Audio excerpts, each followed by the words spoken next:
सभी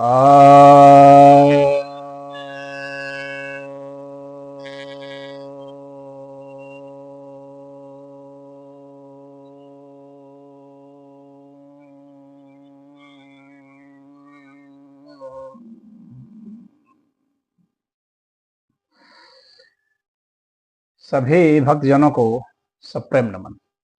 तो आज आपके समक्ष कठोपनिषद के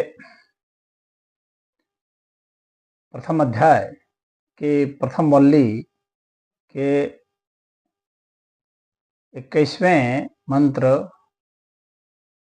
पर व्याख्या करने जा रहा हूं। नचिकेता यम का संवाद है। इसमें यम कहते हैं नचिकेता को, जब वह तीसरा वर कहते हैं और तीसरा वर वह मांग लेते हैं नचिकेता, तब यम कहते हैं। क्योंकि आत्म विषयक उपदेश के लिए नचिकेता ने कहा था, तो यम कहते हैं देवेरत्रापि विचिकित्सं पुरा न हि सुजेयम् अणुरेश धर्मः अन्यं वरं नचिकेतो वृणेष्व मा मोपरोत्सरीयति मा सृजेनम।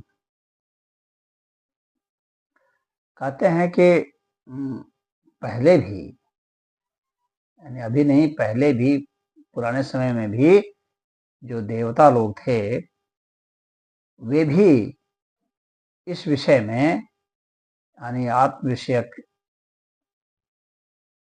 चिंतन मनन में और इस विषय में उन्होंने भी विचिकित्सा की थी, संशय किया था। ऐसा संशय जिसका कि उपचार हो सके, ऐसा संशय जिसका निदान हो सके, ऐसा उन्होंने किया था।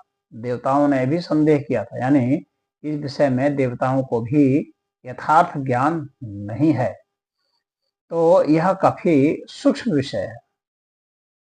यह जो है इतना सूक्ष्म विषय है, तो इसका धर्म काफी सूक्ष्म है, तो इसलिए इसको धारण करना इतना आसान नहीं है। यह साधारण आदमी की तो बात छोड़ दीजिए, इसे देवता भी नहीं समझ पाते हैं। इतना यह गूढ़ विषय है, गहन विषय है।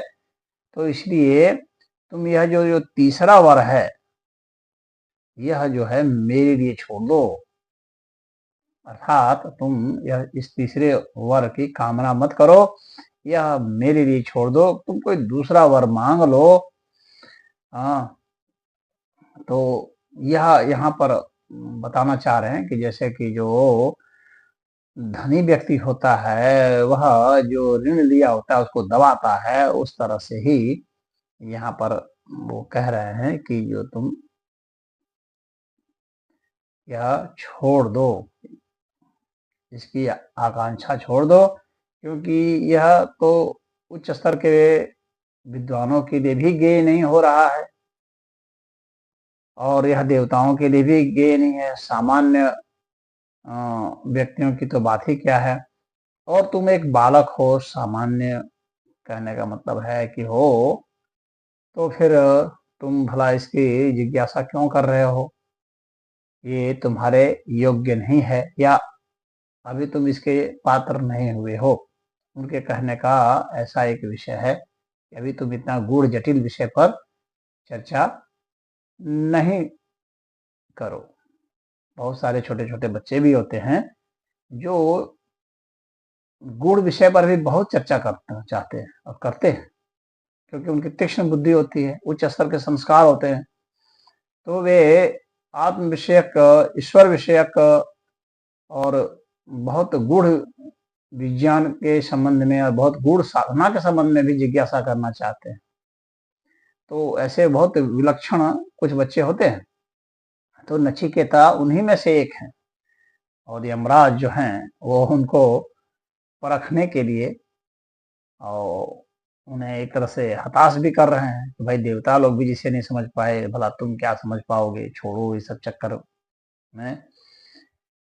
लेकिन नचिकेता आप देखेंगे आगे जो है काफ़ी स्थिर रहते हैं अपने संकल्प में और अपने वर पर दृढ़ रहते हैं, अपनी मांग पर दृढ़ रहते हैं और उसी का परिणाम है कठोपनिषद।